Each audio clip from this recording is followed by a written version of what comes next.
ni ukuvuga ngo habe nubwo ntotanga definition nyinshi zo gusenga. Gusenga ni ugusenga.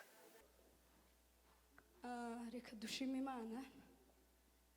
Ndashima Imana cyane kubwo kuba aha hantu Columbus. Imana yo mu ijuru ihabwa icubahiro. Ikindi congayeho ndashimira abayobozi b'ikiyumbe baduhamagaye. Ndagira ngo niwe Imana yo mu ijuru ibaha umugisha. Duciye ku bugufi ku bwanyu, mubarikiwe sana. Ikindi congayeho ndashimira cyane kubwo guhura na Apotre. Mbese mumubone nk'umubyeyi n'umwana kuko no umushumba wanje kandi nkunda sinovugiraga ahangaha iby'uburyajya ku gatuti. Imana imuha umugisha. Hari ikintu yambwiye no mu kuba ndahangaha yigeze kubimbwiraho, ariko arambwira ico gihe cyanyigishije ikintu kimwe, kinyigisha gusenga, dusenga mbese mu bushake bw'Imana. Yigeze kumbwira, arambwira ati mbonye kuja mu ivuga butumwa werekeza ico gihe nari ntarabisingira. Ti iyo vuga butumwa niryo rizofungura ibintu byawe. Ti dosiye yawe n'ubwisa niyapfuye kandi nari nsa n'umuntu wahawereje gusa batayitangarije. Ariko arambwira ngo nuja mu ivuga butumwa ukerekeza ingiyi za Rwanda nico gihe ibintu byawe bizofunguka. Byabaye ko Imana yamye nyicaza hahandi muri Kenya ndicara kugeza igihe nahagurutse mu ivuga butumwa. Maze guhaguruka mu ivuga butumwa nico gihe ibyanje byafungutse. Nakaza ntangira gutya guhambira imyenda ngo ndagiye, bakama bahamagara ngo ejo uzoze. Kenshi ibo barabizi nakundaga gutega nkurikiye abandi. Ni naco gihe nagendeye mu ndege siyiziza UN kubera ivuga butumwa. Imana yo mu ijuru imuha umugisha cyane. Ndashimira famille Espoir n'umudamu we. Aba bantu, uyu mudamu ni umuntu nakuyeho amasomo menshi. Uyu muntu ari mu bantu baza bitabira ibitaramo kandi yari yibanye hano wenyine.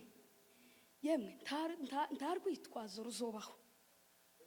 Uzoza utanga urwitwazo, Imana yamikwereka undi muntu wabishoboye kandi wari ufite ka imeze nk'iyawe.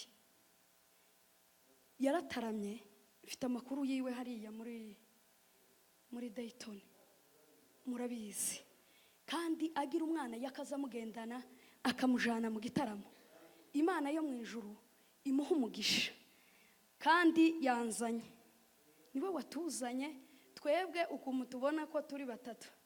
Turi basha, uwo mutware we ni musha na yaje nyuma yacu. Mbese niwe waje atwaye ni nabo dusubizayo. Imana imuha umugisha. Ndashima Imana ku bwa Muhasha. Muhasha niwe perezida wacu w'abayumbe mu itorero. Nawe yaje twagumye kumubwira ngo tugende kubera ko yarazi ko ku itorero bari bugira igitaramo. Aratubwira ati sinsiga igitaramo ku itorero, ariko bamaze gutangaza ko ntaco tuzokomeza ejo araduhamagara aratubwira ngo araje. Imana yo mu ijuru imuha umugisha. Ndashimira no mutware wanje twazanye. Amen. Kindi congeyeho ndashima Imana kubwo kubona abantu hano. Hariho bamwe biwacu neza kavukire ba Janti. Imana iguha umugisha. Ndashima Imana kubwo abantu twabanye icangugu. Imana ibaha umugisha. N'abandi bankuru nziza hano muri Kenya mubarikiwe sana. Ndashima Imana kubwo yarahaye Patrick umwana. Arashobora no kuba atanzi cyane, ariko Imana yo mu ijuru ibihere bw'icubahiro. Dusome ijambo ry'Imana tutinze mu mashimwe. Amazina yanje banyita Nyarwaka Esperance. Ndi umumama, umutware wanje nguwo, mfite abana babiri b'abahungu. Ndi umukirisitu, umugani w'Abanyakenya bazavuga ngo ni meokoka. Ndi umukirisitu, ubu ndi mu gukorera umurimo w'Imana hano muri Penuel. Imana yo mu ijuru ibaha umugisha. Ndashima Imana kubwa babozera. Mubarikiwe sana. Reka dusome ijambo ry'Imana mu Ngoma za 2 igice cya 7. Munzamurire mikoro ningaho ndagira ngo utari kuvuga neza. Igice cya 7 umurongo waho wa 14. Igice cya 7 umurongo waho wa 14. Haravuga ngo maze abantu banje bitiriwe izina ryanje mutegere nibicisha bugufi, ico ni kimwe, bagasenga, bagashaka mu maso h'Imana, mu maso hanjye, bagahindukira, bakareka ingeso zabo mbi, nanjye nzumva ndi mu ijuru, mbababarire igicumuro cyabo, mbakiriza igihugu. Amen, haleluya. Uyu munsi ubundi ni umunsi wa Pasaka, ni umunsi wa Pasaka, kandi umunsi wa Pasaka ni ukuvuga ngo twebwe abakirisitu tuba turi ko twizihiza, ni nka anniversaire ku bakirisitu, tuba turi ko twizihiza gupfa no kuzuka kwa Yesu Kristo, kuko niryo shingiro ry'umunezero wacu witeka. Ariko bene data batanze topike ivuga hejuru yo gusenga, ari iyi ngiyi twasomye tumaze gusoma ahangaha.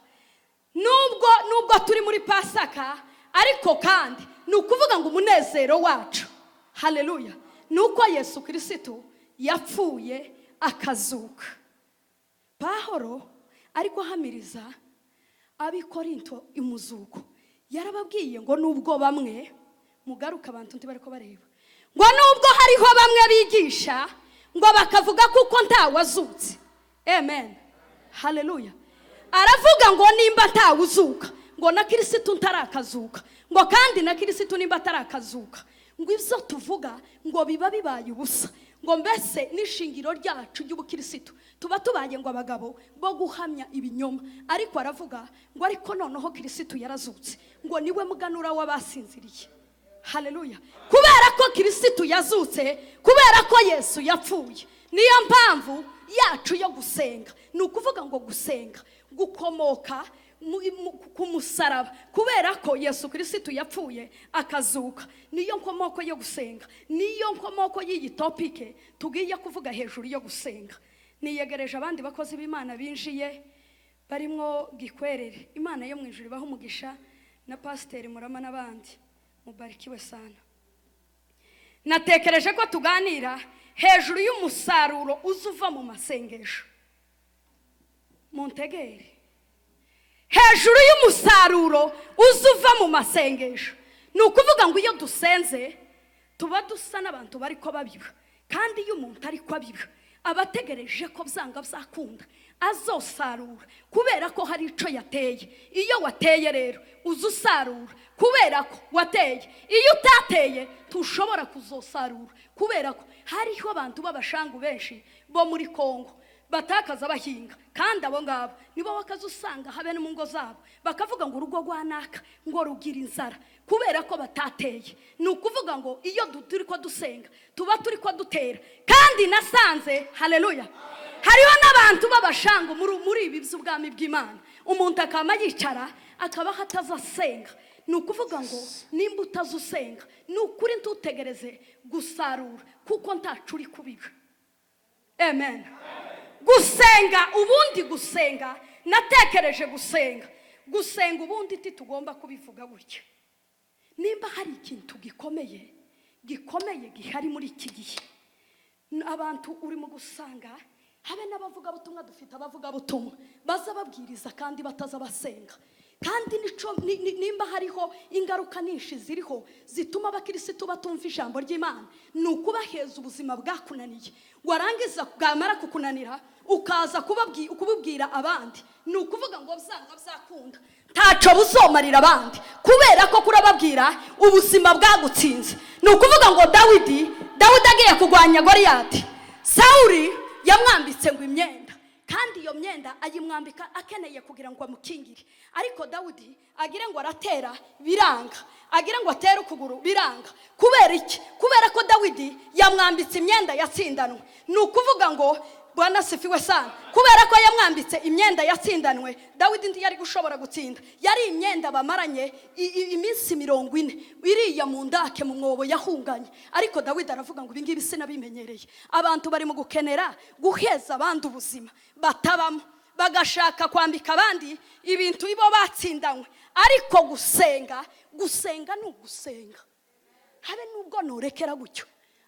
Bwana sifiwe sana. Ejo bundi ninjiye mu nzu imwe, sanga barambitse abariko bavuga hejuru y'abavuga butumwa, bakaza bavuga ngo se nguriya muvuga butumwa n'uyu ngo barutana gute. ni ukuvuga ngo nimba hari ikintu ucisha bene wacu ni ugutegera kapasiti umuvugabutumwa afite, kandi akavuga Bibiliya akayirangiza ariko ukamusigara uri empty, bikaba bisa n'ibishiriyaho. ni ukuvuga ngo habe nubwo ntotanga definition nyinshi zo gusenga. Gusenga ni ugusenga. Duheze icyubahiro. Haleluya!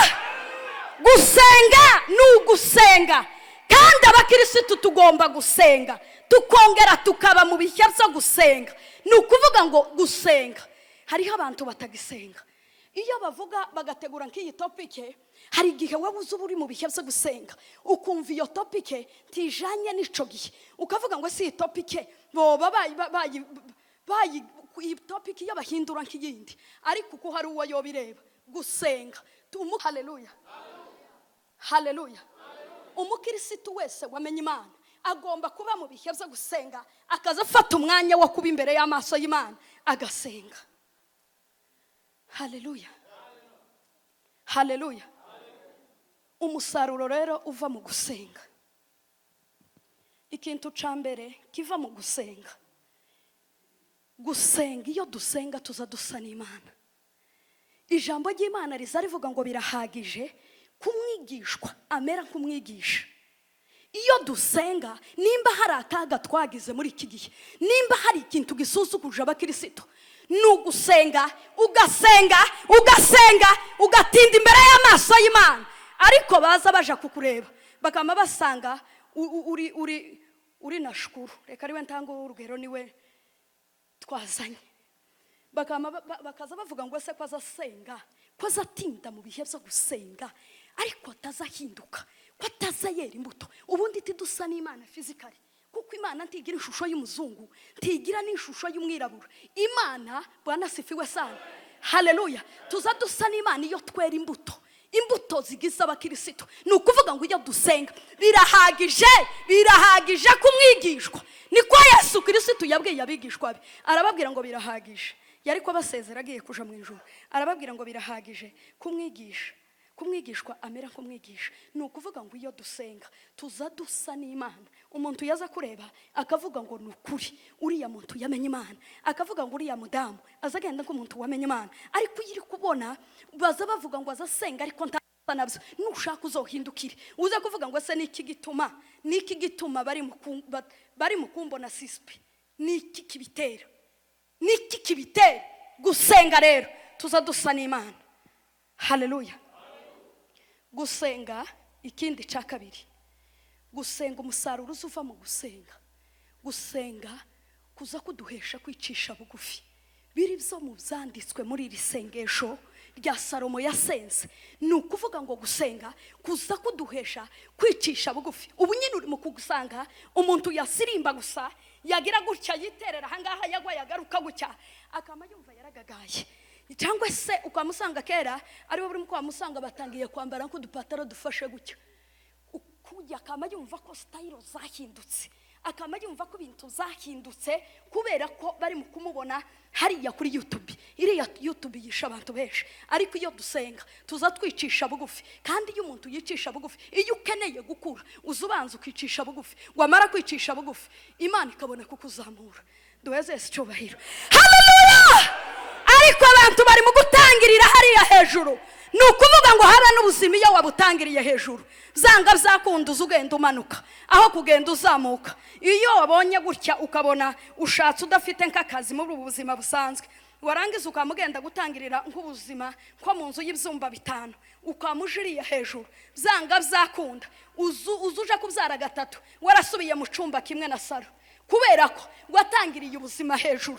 Abantu bari mu gutangirira baze mu gusenga, ahubwo bagatangirira hejuru. Ukaza usanga umuntu yagaziriye hejuru, ni umustar ukomeye, uzwi, kandi baza bamubwira ngo turakuzi ko tukuzi kuri YouTube wa mama we, ukamagumva wagigiriye hejuru kubera ko watangiriye ubuzima iriya hejuru. Zanga byakunda uzogenda umanuka, ariko ubuzima buza buhera hasi. Bwamara guhera hasi, ubundi iyo wahereye no mu buzima busanzwe ugahera nko mu cyumba kimwe na saro, buza buca ubuzima bukazamuka, ukaja muri 2, bwaca bukazamuka, ukaja muri 3, bzaca ukagura yawe, kubera ko watangiriye ubuzima hasi.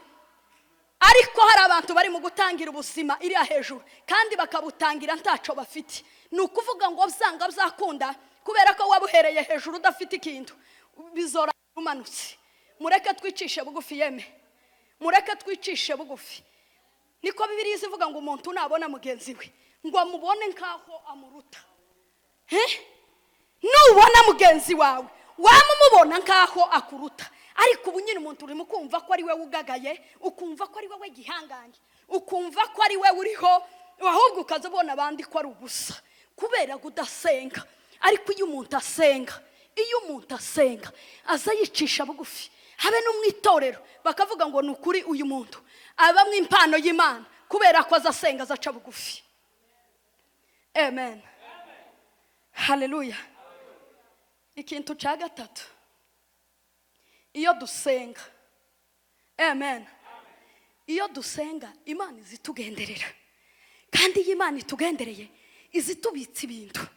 Ni ukuvuga ngo nigeze gutanga urugero rumwe hariya ndiko mbwiriza hariya, mbabwira hejuru y'ukuntu perezida w'igihugu, perezida wa repubulika iyo avuze ngo ndagenderera akarere runaka, akavuga ngo ndagenderera akarere ka Rusizi kantu twabaye, ni ukuvuga ngo byanga byakunda hari ibintu biza bikorwa kubera ko perezida ari bugenderera ako karere. Ikintu cyambere kiza gikorwa, haza habaho gukorwa isuku, bakama bakubura imihanda, bagakubura naho batari basanzwe bakubura bakahakubura. Ikindi congeyeho, baza bafata, Bwana sifiwe sana, baza bafata bakaza bagenda basana imihanda yagiye ikunduka. Ikindi congeyeho, bagafata timu y'abagabo bene babazi kuvuga, bamara bakababwira ngo wowe tugushinze ibyo uzotubwirira perezida. Noneho uzobwire perezida naza umubwira ati noneho ukuntu bimeze muri aka karere ka Rusizi. Bwana sifiwe sana. Hari ikintu dukenye, noneho dukenye amazi ntaraza muri aka karere, cyangwa se umuhanda twebwe turatugeraho, cyangwa se ibitaro tibiratugeraho. Ni ukuvuga ngo iyo perezida rero ahageze byanga byakunda kubera ko yagendereye ako karere, hari ibintu biza bihinduka, hari ibintu biza bihinduka muri ka karere. Ni ukuvuga ngo taza basiga gutyo.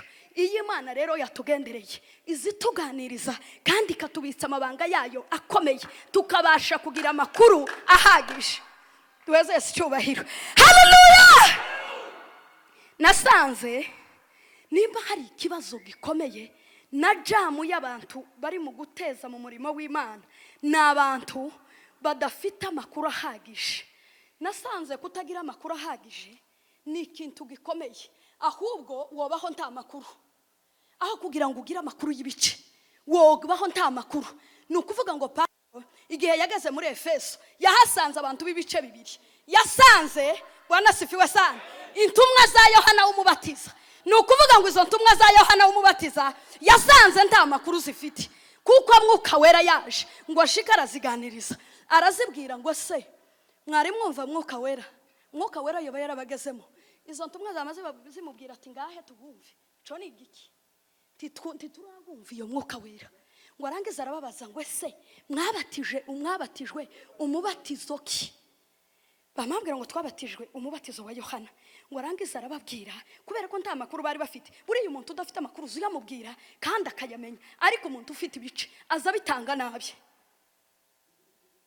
azabitanga nabi. Niko kumwakire niko kumwakira ituzuye, kiri ituzuye izikura habe n'indwara ho yariri. Indwara baza basigara bayipima bakayibura kubera ko ngo amwoye kire ituzuye. Ngo arangiza arababwira ngo umubatizo wa Yohana, Bwana sifiwe sana, wari uwo kwihanisha abantu. Ngo ariko Yohana yaravuze ngo ndababatiza, ngo ariko uzaza hanyuma, haleluya, ngo uzaza hanyuma muzamwizere. Bwana sifiwe sana. Ngo amara kubabwira ayo makuru, ngo arabafata, ngo amara kubafata, ngo arababatiza mu izina rya Yesu. Ngo amara kubabatiza mu izina rya Yesu, ngo barambikaho ibiganza. Ngo amara kubarambikaho ibiganza bamabuzura Mwuka Wera kubera ko nta makuru bari bafite. Ariko hepfo manutse, Bwana sifiwe sana, Pawulo ngo amaze akomeza kubwiriza muri Efeso, ngo arangize atangira gukora ibitangaza, ngo kugeza igihe imyenda yari yambaye yari ko yambura gucya yiheza abantu, indwara zikama zikira. Ngo amaze haza abantu b'inzererezi, niko Bibiliya izivuga. Abo bantu b'inzererezi ngo ni bene Sikewa, ibo bari barafashe amakuru y'ibice. Mugaruki mureke kureba pasiteri. Ni ukuvuga ngo Bwana sifiwe sana, bene Sikewa bari barafashe amakuru y'ibice ngo barangize gufata amakuru y'ibice, noneho bakopera kuri Pawulo ibyo ariko akora, kubera ko Pawulo yari akora ibitangaza kandi abiheshejwe na Yesu Kristo, kandi we yari yamaze kuzura mwuka wera. Amaze ngo bene Sikewa barakopera, kubera ko yayo ni amakuru y'ibice bari bafite, kubera ko nta mwuka wera, kuko bariya bigishwa bo kwa Yohana ibo bemeye kubwirwa amakuru, ngo bamare kuyemera barababatiza kandi buzura mwuka wera. Ariko ngo bene Sikewa bagenda kwiyoberanya ku badayimoni. Buriya nimba hari ikintu kizi umuntu, Bwana asifiwe sana, haleluya.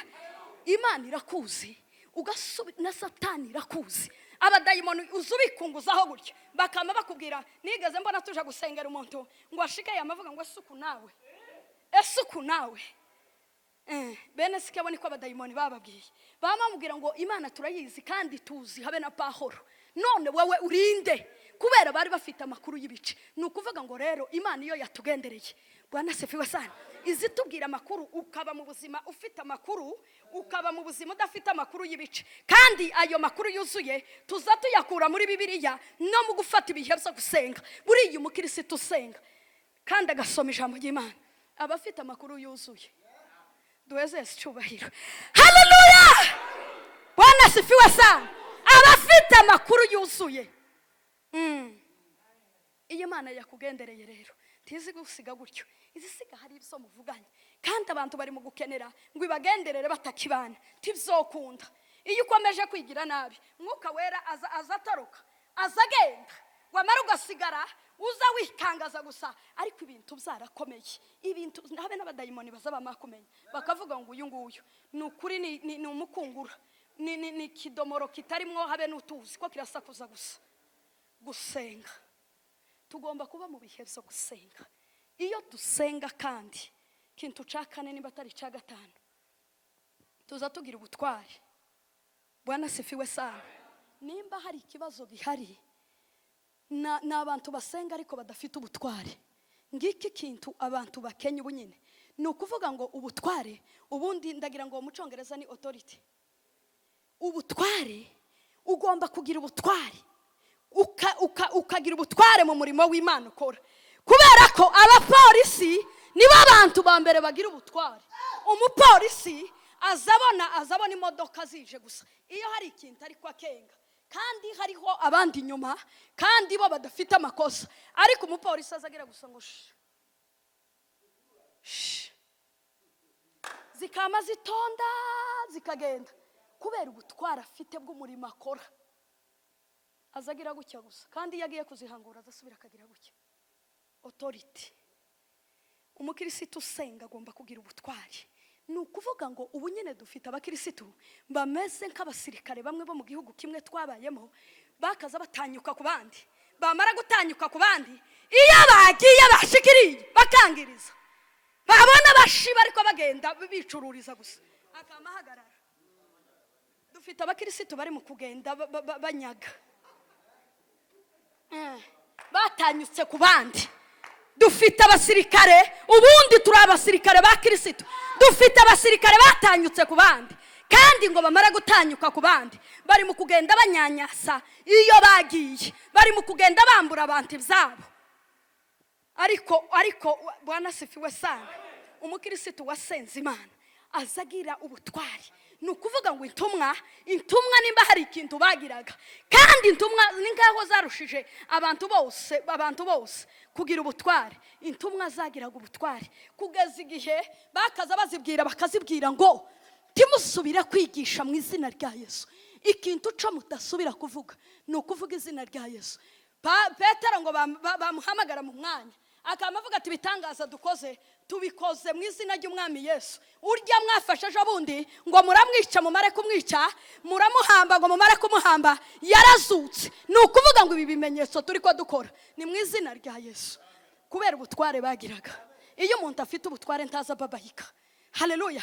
Iyo umuntu afite ubutware, abantu kubera kubura ubutware niyo mpamvu ari mu kurenguka hirya akavuga ishamya bamwo nabi, cyangwa se akaba yosegenya abandi. Ni ukuri nasanze bene wacu turi mu kwitiranya tukagira ngo icyaha ni uburozi. Icyaha si uburozi gusa, woba wararetse uburozi ariko ufite amasengenyo. Hariho abantu bafite amasengenyo. Imana itubabarire cyane. Hariho abantu bari mu kugenda basenya abandi. Hariho abantu kubera kubura ubutware akagenda ariko akazagenda acongeye abandi. Ni ukuri nimba ukigira bene ico kintu nta bwami bw'Imana wobona. Ntiwobona ubugingo warasigaranye ico kintu. Abantu baza bicara akamavuga ngo jewe ni ukuri ngo Imana yangiriye neza, ngo sinza nsambana, ngo jewe sindi n'umurozi, ariko warasigaranye akantu gatoya. Ijambo ry'Imana risa rivuga ngo mumfatire ingunzu, ngo n'ivyana byayo, ngo kuko ivyo vyana nivyo byaseregese byamaze umuzabibu. Ivyo ngibyo byabindi wewe ukamureba cakindi, ariko ivyana by'ingunzu nivyo byariye ibintu byari maze. Nukuvuga ngo nika kurya kumuswa. Umuswa uzurya isanduka bashizemo umuntu karimara, kandi arakantu kangana gutyo. Nimureke Bwana sifiwe sana, dusenge kandi twiyambura ibintu byose, tuba abakirisitu bazima. Rero iyo dufite ubutware, haleluya, haleluya. Umunsi umwe hariho umudamu umwe wigeze kunyibeshaho, twari twicaye gutya ngo arangize turi mu masengesho ahantu, sinzi ukuntu nagiye kuryama kahariya ndiko numva Imana nyine, ngo arangize we yamasigara avuga abayumbe nabi. Namamzuka ndamubwira ngo vakubwire ni ukuri ubavugire hirya, ndiwe no mu maraso yose iza numva ndiwe, ubavugire hirya. Ni ukuvuga ngo iyo umuntu yatakaje ubutware, aza yamabereka ko muri kumwe, ariko yarenguka agakora igitangaza, akonona uruzabibu. Ariko iyo umuntu afite ubutware, Bwana sifiwe sana, duwezese icyubahiro, haleluya. Ni ukuvuga Petero kubera ubutware yagiraga, ngo umunsi umwe yageze kwa Ayineya yari amaze imyaka 8 atazabyuka ku gisasiro. Petero ngo agenda ariko asura gusa abera bose, ngo agera ngo kubera ngo birudi, ngo agezeyo ngo asanga Bwana sifiwe sana, asanga Ayineya yaguye mu nzu, yararwaye yaraboze. Ngo ashike, haleluya, aravuga gusa ngo Ayineya we byuka wisasire. Tayari iyo umuntu afite ubutware uzucecekesha, uzucaha, haleluya. Iyo umuntu afite ubutware uzucaha, kubera abantu kutagira ubutware. Ni ukuvuga ngo ubutware nibwo buzabukora ibitangaza, haleluya, haleluya. Ubutware nibwo buzabukora ibitangaza. Yesu Kristo yabwiye abigishwa be 12, arababwira ngo nimumanuke mu mudugudu mucahe abadayimoni mu izina ry'umwami Yesu. Ni ukuvuga ngo iyo ufite ubutware, haleluya, ubutware nibwo buza bukora imirimo n'ibitangaza. Petero rero yamabwira Ayineya, aramubwira ngo Ayineya we zuka wisasire. Ayineya ngo yamazuka imyaka 8. Ni ukuvuga ngo nimba hari ikintu tugomba gusaba, ni ukuri tugomba gusaba Imana ikaduheza ubutware. Ubutware nibwo buzabukiza abarwayi, mukamenya gusa uko ubwo butware mu bufite. Ntibosubira kuzana umuntu mu cyumba ngo tumusubizeyo gutyo, tibikunda. Kubera ubutware muzamumenya mukabimenya. Bwana sifiwe sana, habe na Yesu Kristo nibwo yari afite. Timuzi kwa Yesu Kristo igihe yagiye kuzura Lazaro, baramubwiye bamutangariza amakuru, baramubwira ati gitangaza cabaye, mushuti wawe yarwaye. Ariko Yesu Kristo kubera ubutware yagiraga n'ubu arabugira, kubera ubutware Bwana sifiwe sana bwari ariko akorana nabwo. Yamagenda gusa aravuga ngo Lazaro we sohoka. Iyo ufite ubutware ntibiza bigusaba gusengera ikibazo igihe kirekire. Iyo ufite ubutware uzuvuga ngo mu izina rya Yesu tuza, wakibazo we riduka, wakibazo we wandwara we. Kandi dufite ibibazo, dufite intambara muri iyi si. Ni ukuvuga ngo dufite intambara hirya no hino, ariko ikintu kiza kishobora nuko tuba dufite ubutware. Rero iyo dusenga Imana tuza tugira ubutware. Bwana sifiwe sana. Mureke tube mu bihe byo gusenga, kugira ngo tuba abakirisitu bazima bari strong. Siko abongereza bazavuga, tuba abakirisitu bazima batababayitse. Ariko abantu kubera kubura ubutware, niyo mpamvu uri mu kubona abantu bakaza bagenda basa n'abisitaraho, kubera ko, haleluya, ijambo ry'Imana rizarivuga ngo nimba ufite umutima utagucira urubanza uratinyuka imbere y'Imana. Ariko kubera imitima nyiririmo utuntu, niyo mpamvu ni ukuri abantu bari mu kugenda ukaza ubona uko urasitara, ariko nimureke tube mu bihe byo gusenga. Mwakira ijambo ry'Imana. Amen.